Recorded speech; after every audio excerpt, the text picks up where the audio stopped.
simanyi. Naye ani asasula abantu okukola ekyo? You come back, but you not come back. Nze ngamba olaba okomyewo naye tewandikomyewo. Ye ng'otunula bulala. Jangu gwe mangu n'eri emmangu nsasule. Mu China. Naye nga lwaki andibadde akoma mu kifo nga kino? Kati agenda okulengera gye yaleka ebibye. Emmundu bazitwala. Tugenda maaso. Bamuyitanga Frank Kitchen. Kumbe waliwo wana akali katulanga ka air conditioner. Oba awayingiza ku air vent. Kati kumbe jali atereka emitwalo 2 n'ekitundu giri. Zo tebaziraba. Zo zaali zikyaliyo. Awo nabulanga obulamu bukomyewo. Buli kimu kyonna kitambulira ku ssente. Bw'oba ne ssente ebirala biyinza okwanguwa.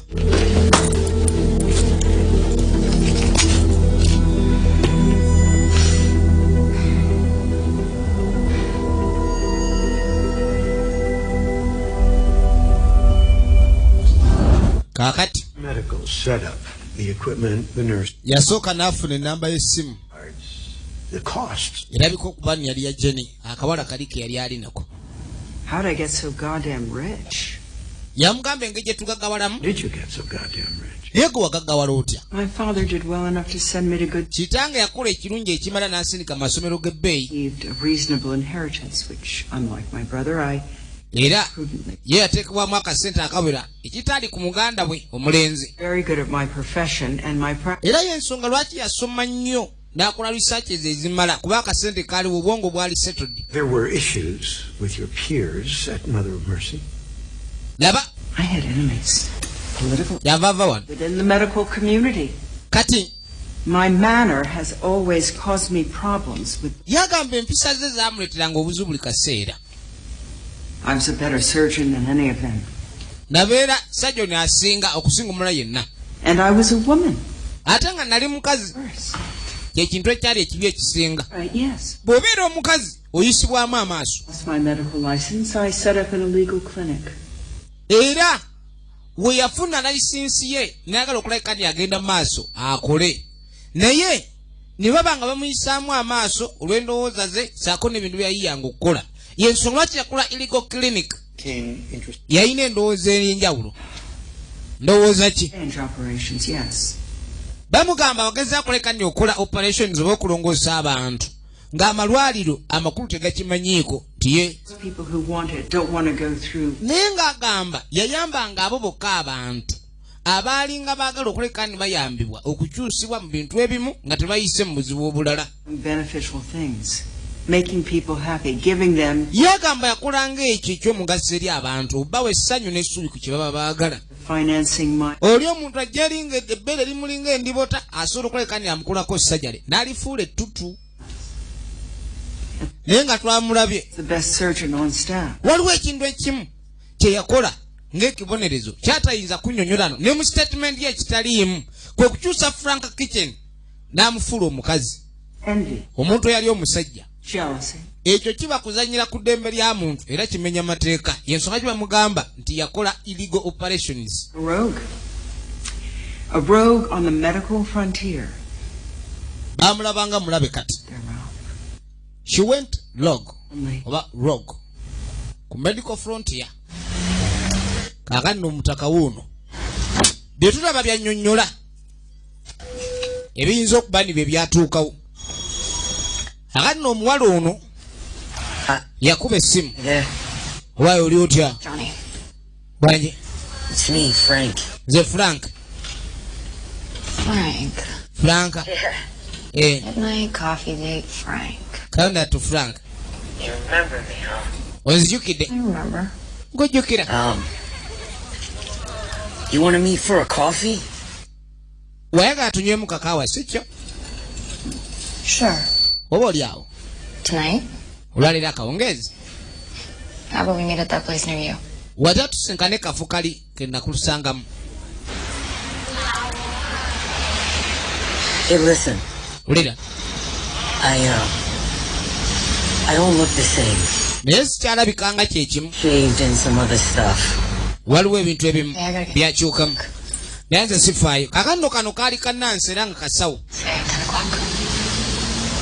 Yeah, I'll see you tonight. Kati yamugamba ngenda kuba nkulaba ekiro. Konooni kale. Efirimu egenda maaso.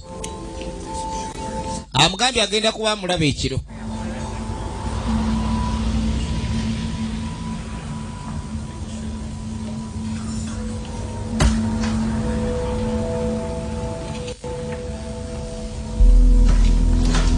Kati naakawungezaako ng'ajja. Frank?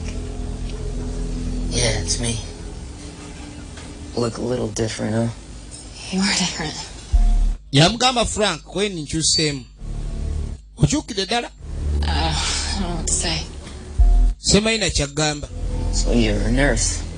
Bulijjo oli musawo. To mention it, you had plastic surgery, huh? Wafuna plastic surgery? Some gangster guy. Naye ate abantu bakola plastic surgery atera kuba babanda oli kibanda. I figured. I can still tell it's you, though. Waliwo ekintu kyatayogera. Right. Tebakunoonya. I got into some real bad shit. Some real bad guys. Nagamba yamugamba alina ebintu byagala okukola ebibi ddala n'abantu ababi. Mbadde nsuubira nandyagadde okubeerako ewo nsolo kisasulira. Ewange siyinza kujjako wadde 10 tuli babwana. Kati bakamuleeta ewaako akagamba alina ebintu byagala okukolera ddala eby'ettabu n'abantu ababi. Naye yeetaaga okubeerako ewaako ajja kasasula koko ne woba tosasudde. Tuli bakyali babooya. Nja kwetaaga ekifo we nnina okulongooseza enviiri zange. N'agamba osobola okukola buli kimu ky'oyagala n'okusigala ebbanga lyonna ly'oyagala. Saagadde kuleekanya enfuuka obuzibu. Naye agamba engekiri wano wange nze nj'osula mu kisenge gwe sula mu ntebe y'omuddiiro. Egenda maaso.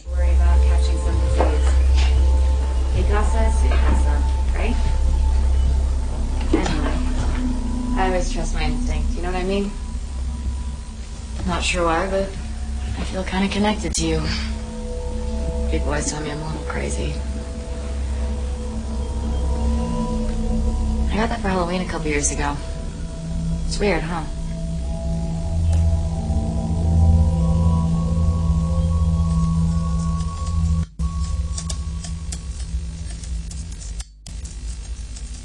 You thought your life was in danger? Clearly, there Wagamba nti obulamu bwo bwali matiga nti criminal organizations sometimes try to pass an unpaid debt along to other members of the victim's family. The men who hired Frank